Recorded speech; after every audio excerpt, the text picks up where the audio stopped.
Hello and welcome to Metaphor Fantazio, which I must admit is an awesome title. It makes no sense whatsoever, but there we go. To be fair, metaphor bit. So we're going to hop in now. Fair warning, there are going to be some minor spoilers. I'm going to be running an optional dungeon, but minor spoilers for mid-game characters and classes coming up.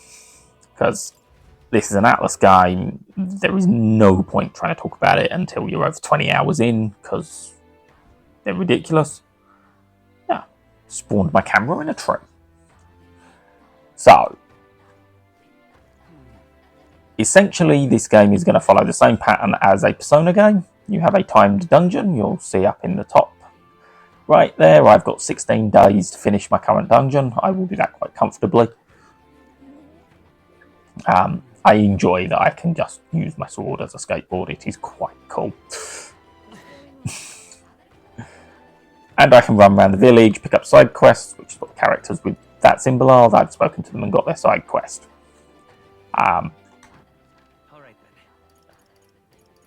We're going to head off to the ship, which is called a Gauntlet Runner in this, which is an interesting thing. And we're going to head to an optional dungeon, just a side quest I've been given. Looks like everyone's here.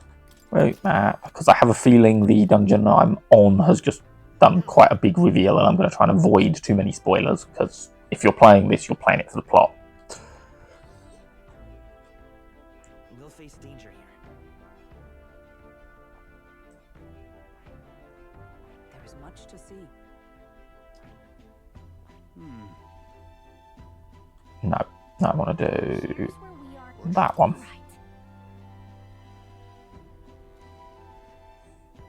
I cannot say I see the point, but Yeah, but it's your. Okay, that may not be the place to go. I'll tell you what, for the purposes of this, let's wander to a dungeon I've already done. Nice little village. All right. And right there's a labyrinth. Someone asked us to go there, right? Yeah, but it's your call.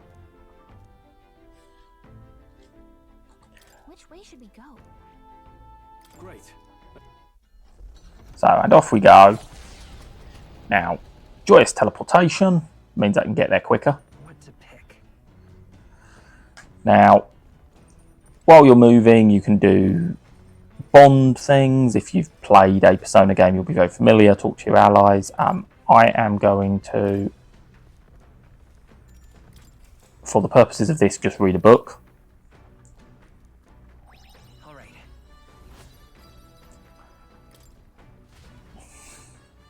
Now, because of the time crunch element, obviously, this is very suboptimal going to an old dungeon. Okay, stumbled on an accidental story moment there that I've just cut out. But again, much like Persona, you talk to your allies. Indeed. And you have your 2 time slots every day.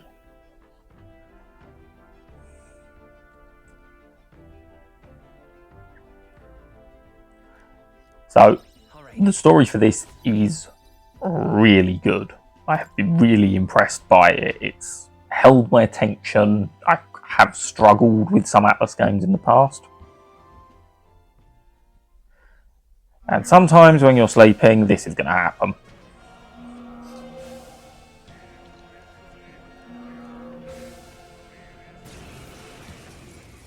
And incoming monsters. Now, we are probably going to wipe the floor with these.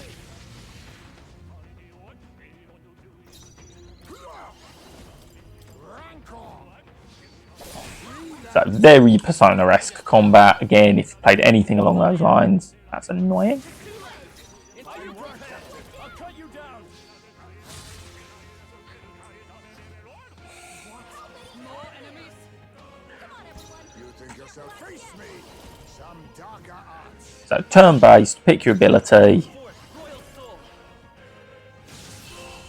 and kill the enemy. Nice and straightforward. They surely underestimated us. Appreciate. See you. Time marches on, and the age of a new king draws So, what is the plot? Well, basically, you're in a race to become the king, and the church that is openly corrupt has organised a load of challenges. That's probably the most I can say without hitting some sort of spoiler. But you're essentially running around the map,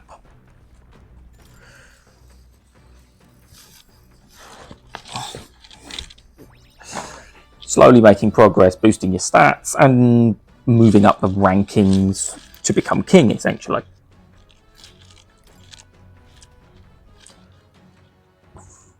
And there is very obvious villains. I'm not sure who the final boss is going to turn out to be.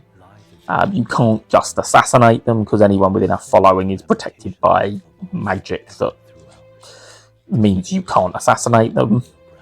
Doesn't seem to affect duels.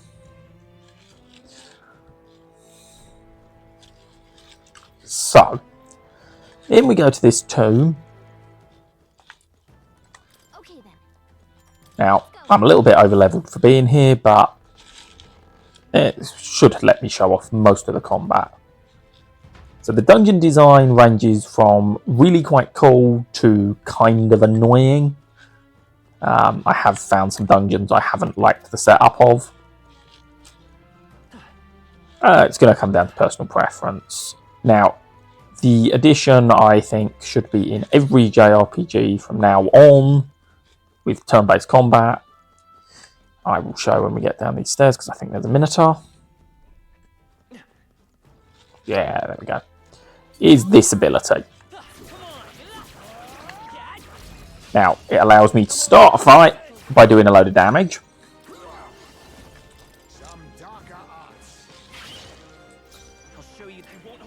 And if I find some weak enemies, I can kill them in the overworld. So I can essentially skip pointless combat. Now, this enemy was tough enough that I could stun him and then take him out. That's the last of them. The way's clear. A halfway decent result. He's not that tough. Draw steel. So these wisps are weirdly very powerful. Equally, I'm very aware that if I switch to this character, I will kill it. Great work, everyone. Good. Tis done. Looks like it's not And this is this game's big strength. I can dodge, I can evade. If I attack these skeletons, I just take them out. Now this Minotaur, I obviously can't do that too, so I have to initiate turn-based. Which there is nothing wrong with. It's got that Persona feel where it's really fast. your opening, Captain. And really keeps the pace up and has that style. Atlus have this down T. Commendable technique, everyone. And for me, I think this is the best game Atlus has put out. But a lot of that's the setting. I liked Persona in spite of the setting. The high school setting has always been a bit of just a no-go for me. It's rare a game like that will actually catch my attention. Persona managed it. Trials of Cold Steel managed it. But they're about it.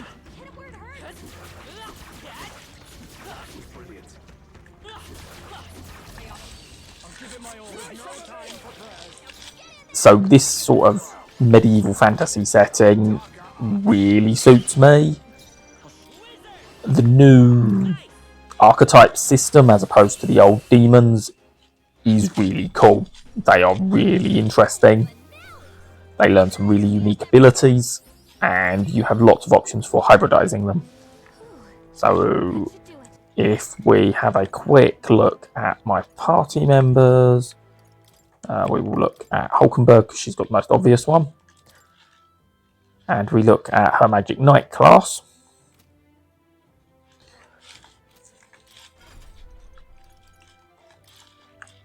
you'll notice this skill inheritance. So I have her set up to be both tank, which is what Magic Knight does, and a healer. So these are all abilities from healer, which I can pay this currency mag to equip. Essentially means I can just spam heal off my tank constantly. And all my classes are set up like that to have more diverse options in how I fight. But the soundtrack is brilliant. The voice acting is good. Can't say some of the voice acting I really like, some of it's a bit more mixed.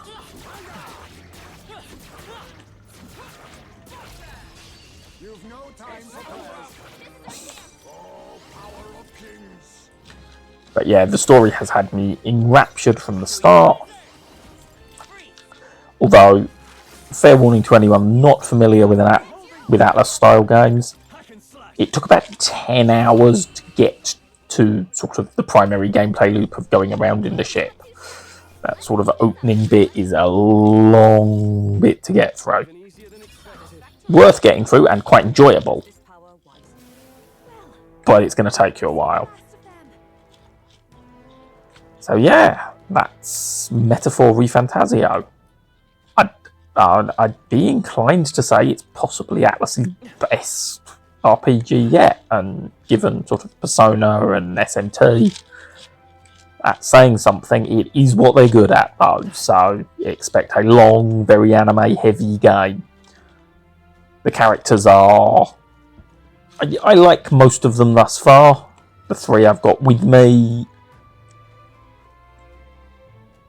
2 out of 3 I think are really well done. One of them's a little bit bland, although his backstory is fairly interesting.